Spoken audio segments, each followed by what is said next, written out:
এই যে আপনি 2.5 লাখ 3 লাখ 5 লাখ টাকা দিয়ে কোরবানি কিনবেন, এত টাকা দিয়ে জবাই করে যদিও ছাতা কবুলই না হয়, তাহলে ওই টাকাগুলো পানিতে ফেলে না, খালি গোশত খাওয়ার জন্য গোশত আলাদা কিনে খেতে পারতেন না?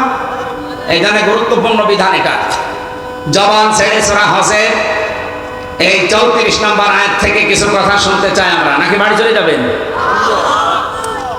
জবান খুলে বলেন আউযু বিল্লাহি মিনাশ শাইতানির রাজিম, বিসমিল্লাহির রহমানির রহিম। এটা একটু নামিয়ে নেই, পড়ে গেলে সমস্যা হবে, কিছু দেওয়া লাগবে।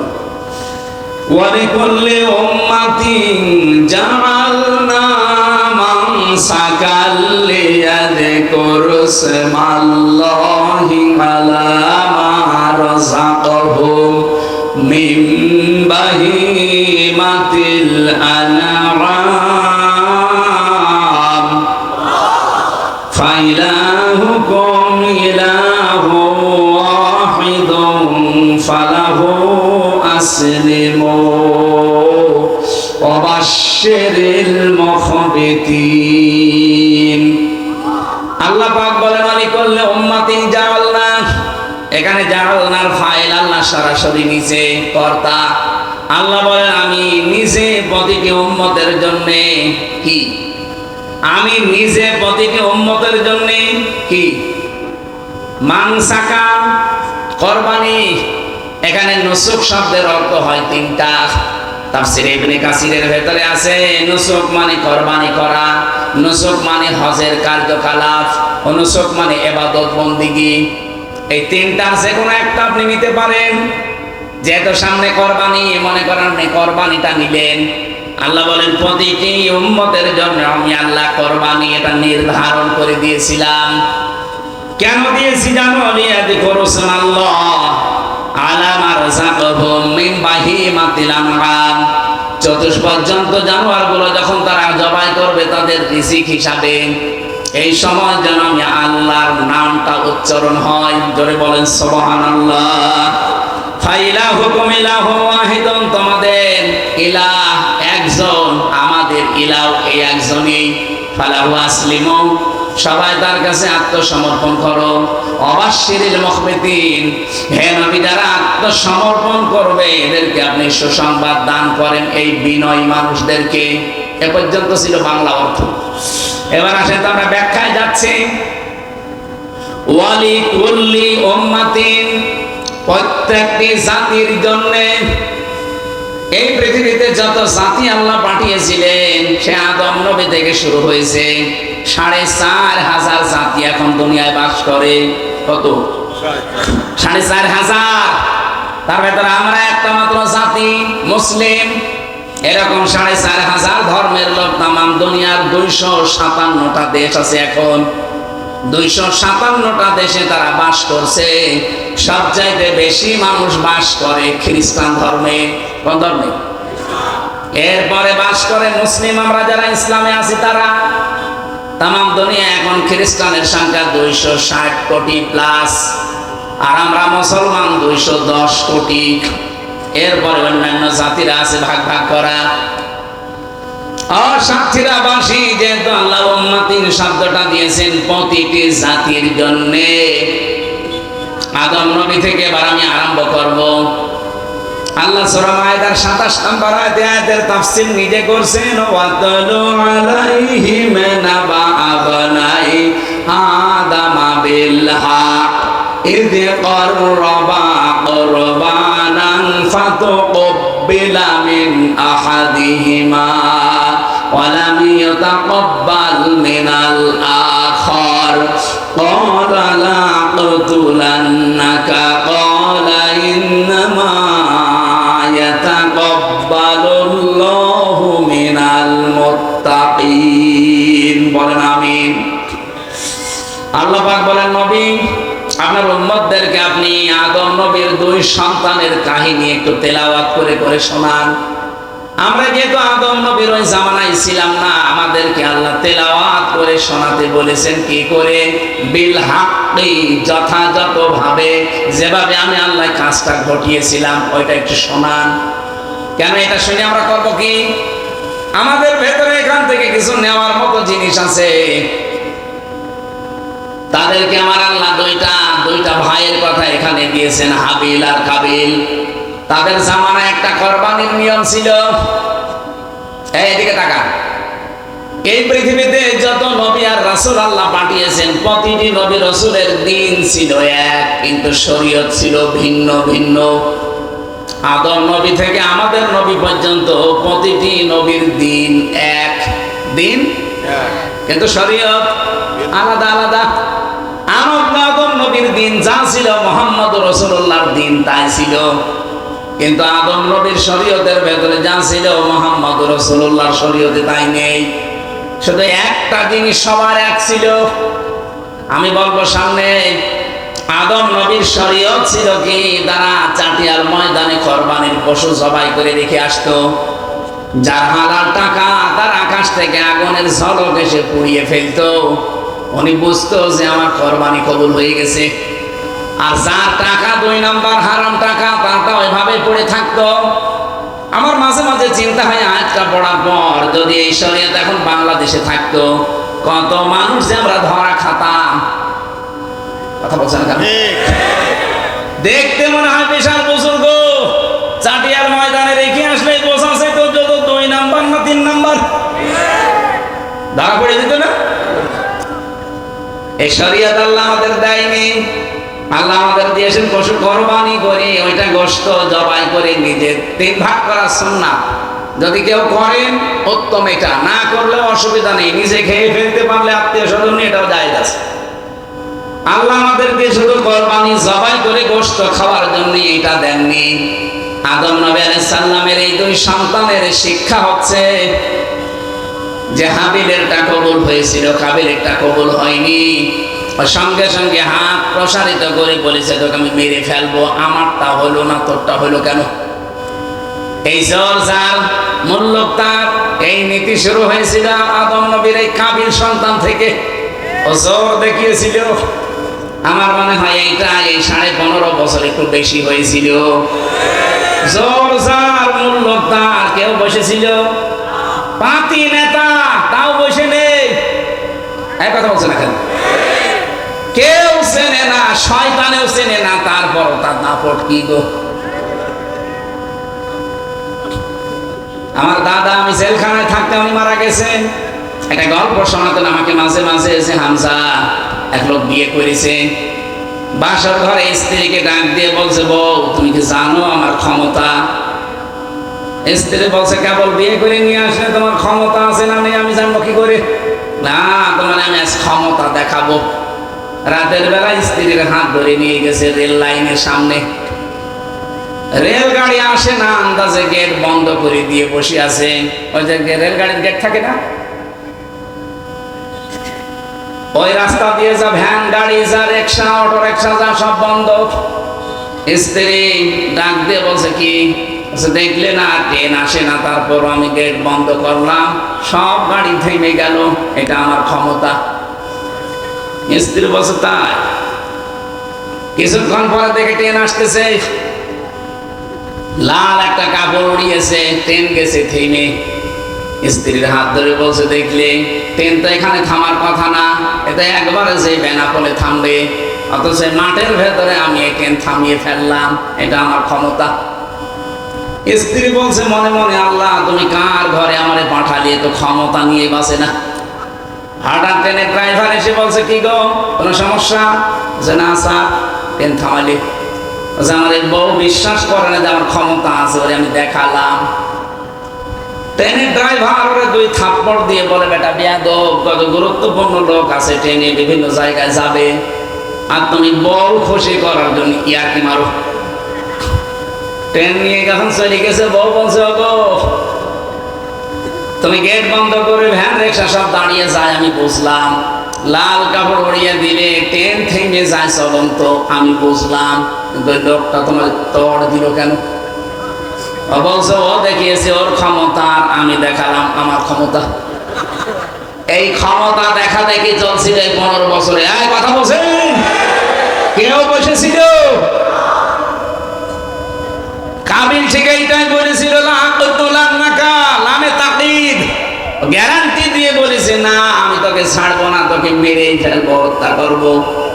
কিন্তু কাবিল হাবিল যারটা কবুল হয়েছে, ও কিন্তু এভাবে হাত প্রসারিত করে বলে না যে আমি তোকে মেরে ফেলবো। কি বলেছিল সেই কথাটা আজকে আপনাদের শিক্ষার জন্য বলছি।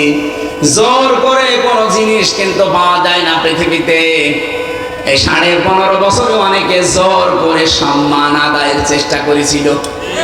একটা মরা মানুষের সম্মান আদায়ের চেষ্টা করেছে 15.5 বছর, সম্মান তো দেয়নি, শুধু আগস্টের 5 তারিখ আসতে দেরি মাটির সাথে মিশিয়ে দিয়েছে। আমরা চাই আগামীতে কোন মানুষের এভাবে সম্মান জোর করে যেন কেউ আদায় না করে। এরকম অনেকে এখনো ধান্দায় আছে যে আবার চাই, যদি চেয়ার পাই ও বলেছে বাবা আমি করবো স্বামীর। আপনি জোর করে সম্মান নিতে পারবেন না, এটা মানুষের মনের বিরুদ্ধে চলে যায়। কারণ মানুষকে 3.5 হাত বডির ভেতরে এমন কিছু আল্লাহ দিয়েছেন, জোর করে যা যা পাবেন ওইটাই রিয়াক্ট করবে। কি কথা বলছেন? হ্যাঁ, হয়তো ভয়তে ভয়তে কিছু বলবে না সামনাসামনি, কিন্তু পরিবেশ পেলেই উল্টিয়ে যাবে। আমার দাদা থাকতে আমি বহু সুন্দর সুন্দর গল্প শুনতাম, কিন্তু উনি তো মারা গেছে, জেলে থাকতে আমি জানতামও না। 15 দিন পরে আমার এক কারারক্ষী যে বলছে এক বুড়ো মরে গেছে। বুড়ো মরে গেছে মানে? পরে শুনলাম যে আমার দাদা। এই দাদার কারণে আমি মাদ্রাসায় এসেছিলাম, তো জেনারেলে পড়তাম, উনি আমাকে মাদ্রাসায় দিয়েছিল। বলে না, একটা এ বংশের ভেতর অন্তত হুজুর হোক। আল্লাহ তাকে জান্নাতুল ফেরদাউস দান করেন, আমিন।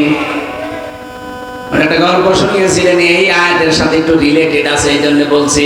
বাদশাহ হাজ্জাজ বিন ইউসুফের এলাকা এত জালেম ছিল, জুলুম করতে করতে সীমা লঙ্ঘন করে ফেলেছিল। পাইক পেয়াদা যারা আছে তারা যে বলছে, বাদশাহ আপনার জন্য তো বাইরে যেতে পারছি না, আপনাকেও গালি দেয়, আমাদেরও গালি দেয়। অবশ্য গালি দেয় কে গো, আমি দেখবো।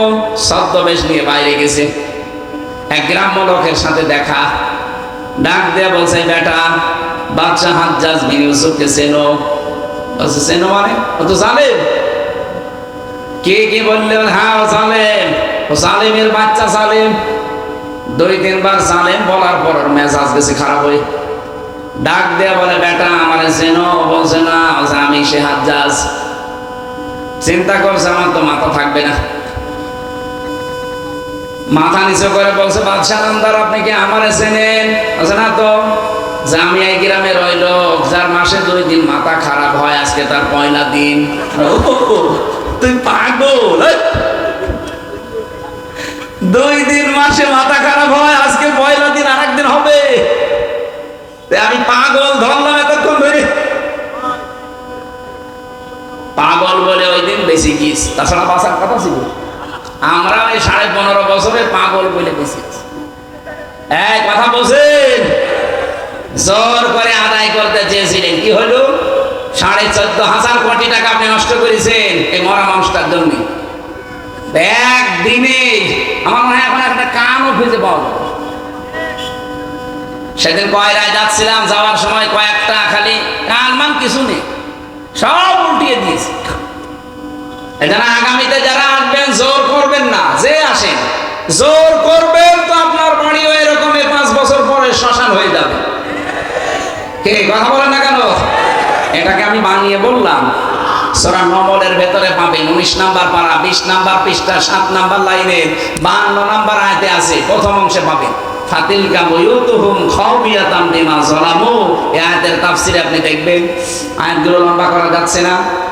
হযরতে কাবিল না হযরতে হাবিল সঙ্গে সঙ্গে ভাইকে জবাব দিয়েছিলেন, ক্বালা ইন্নামা ইয়াতাকাব্বালুল্লাহু মিনাল মুত্তাকিন। এখানে যদি কেউ আলেম থাকেন আমি তাকে বলছি, আল্লাহ পাক যদি ক্বালা ইন্না ইয়াতাকাব্বালুল্লাহু বলতেন, তাও আমরা অর্থ করে ফেলতাম। মা দিলেন কেন? এই জন্য তাফসীর মাহফিলে আসতে হয়। কেন আল্লাহ মা দিলেন? আপনি ইন্না শব্দের সাথে যদি মা লাগিয়ে দেন তাহলে বাংলা অর্থ দাঁড়াবে একমাত্র, কেবলমাত্র, শুধুমাত্র, এরাই, এইটাই। শেষে হস্যাই যোগ করা লাগবে। আল্লাহ রাব্বুল আলামিন ইন্না মা দিয়ে জানিয়েছেন।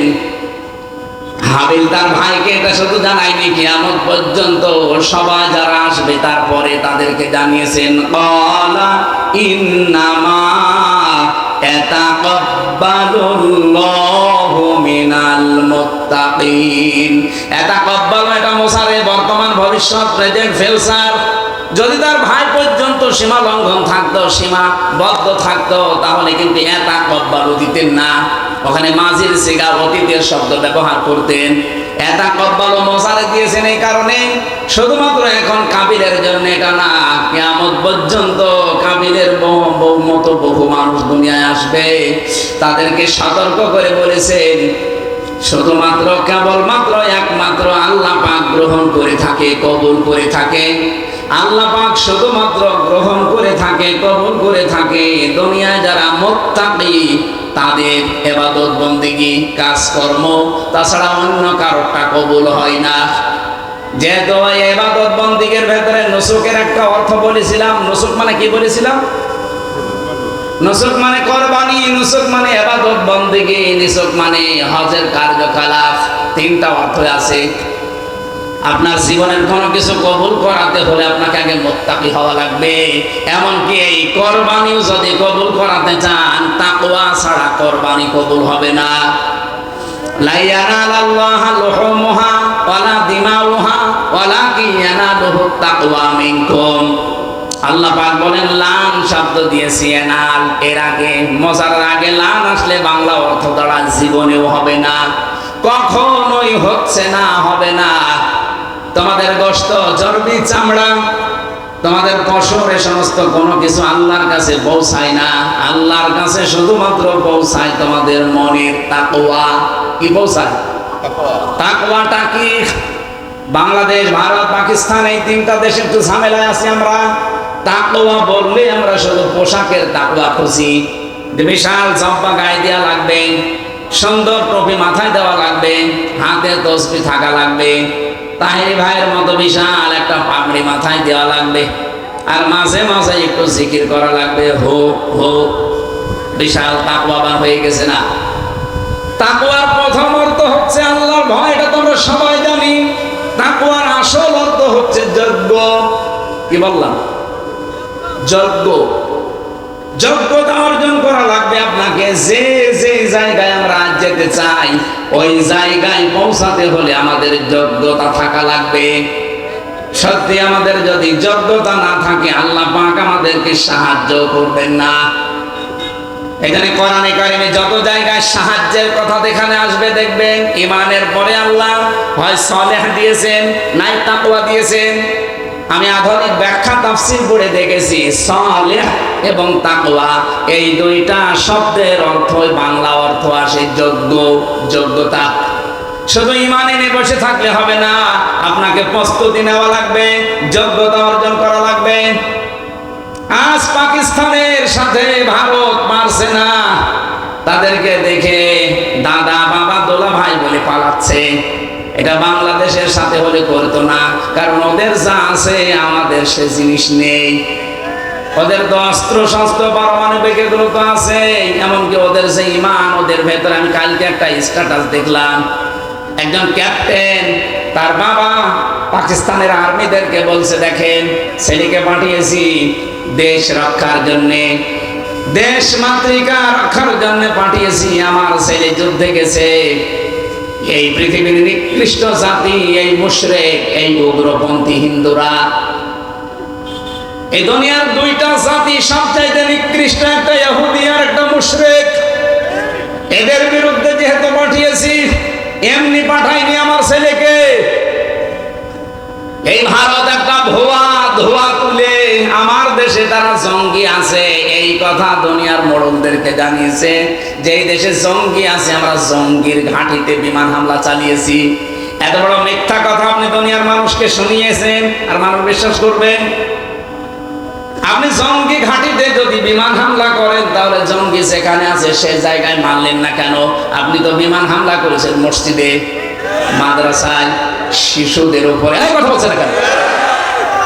এরা আপনি দেখেন না মসজিদ ভেঙে চুরমার করে দিয়েছে, মাদ্রাসায় মেরেছে বোমা, ছোট ছোট বাচ্চাদেরকে দুনিয়া থেকে বিদায় করেছে। কেন আপনি বেসামরিক মানুষ মারলেন কেন?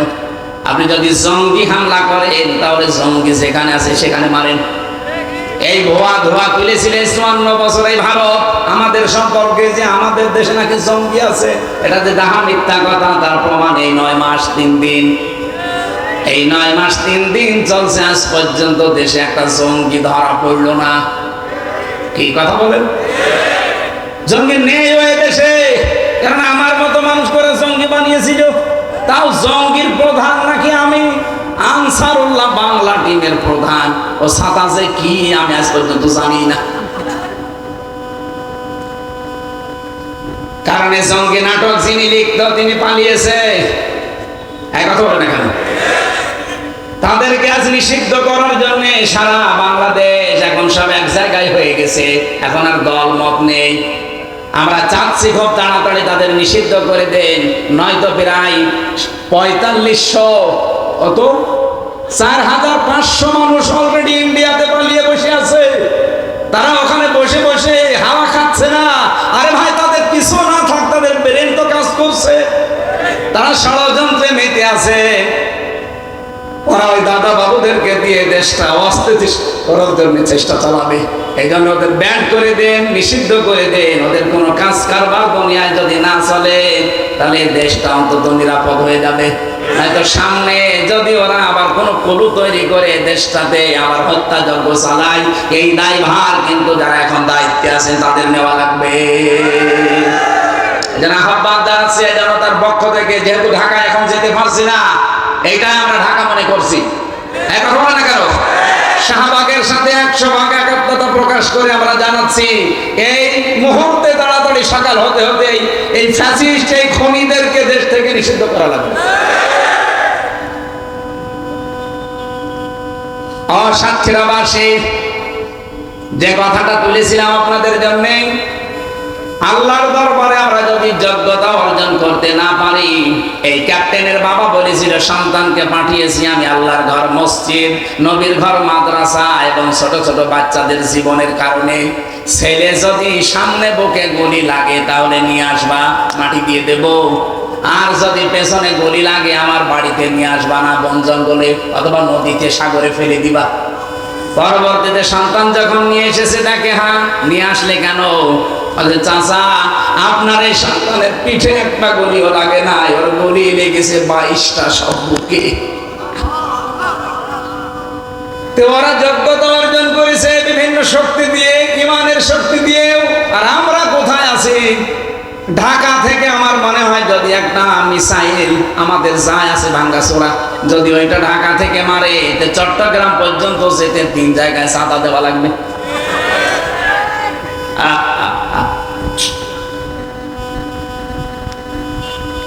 এমনি নেই তো নেই, যদি থাকেও 2-1টা।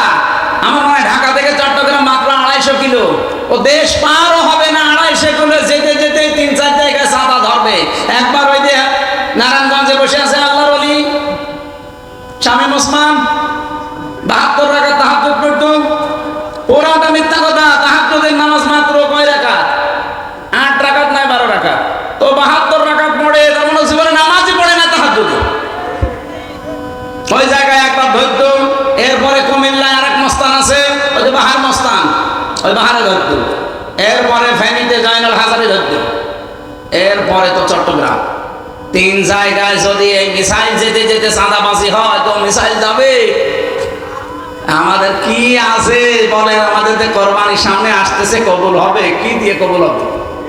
আমাদের তাকওয়া আছে। তাকওয়া মানে শুধুমাত্র জুব্বা গায়ে দিয়া না, আল্লাহর ভয় না। তাকওয়া মানে যজ্ঞ। 2 নম্বরে তাকওয়ার ব্যাখ্যা, তাকওয়া মানে আল্লাহর নিষিদ্ধ কাজগুলো ঘৃণা ভরে ছেড়ে দেওয়ার নাম তাকওয়া। এমনি ছেড়ে দেওয়ার নাম খাউফ। আর তাকওয়া হচ্ছে নিষিদ্ধ কাজ যেগুলো ঘৃণা ভরে ছেড়ে দেওয়া, এর নাম কি? এই যে পরকীয়া প্রেম যারা করেন, এটা নিষিদ্ধ কাজ না? বলেন বলেন, এটা শুধু ছেড়ে দিলে হবে না ঘৃণা করে ছেড়ে দেওয়া লাগবে? কারা কারা ছেড়ে দেবেন হাত তোলেন তো। এই লাইন চলছে কার সাথে, এদিকে আসুন। দুই হাত তুলিস, মানে দাড়ি মুখে নিয়ে লজ্জা করেন আপনার? কার সাথে লাইন আছে আপনার বলেন? আপনার ভাবির সাথে না প্রতিবেশীর স্ত্রীর সাথে? শালীর সাথে। যার সাথে লাইন থাকে এই মুহূর্তে তওবা করে, মোবাইল নাম্বারে না নাম্বার ডিলিট করে দিন। দেন না না, আমি হাসির জন্য বলি না, যাদের যার সাথে লাইন আছে এই মুহূর্তে নাম্বার ডিলিট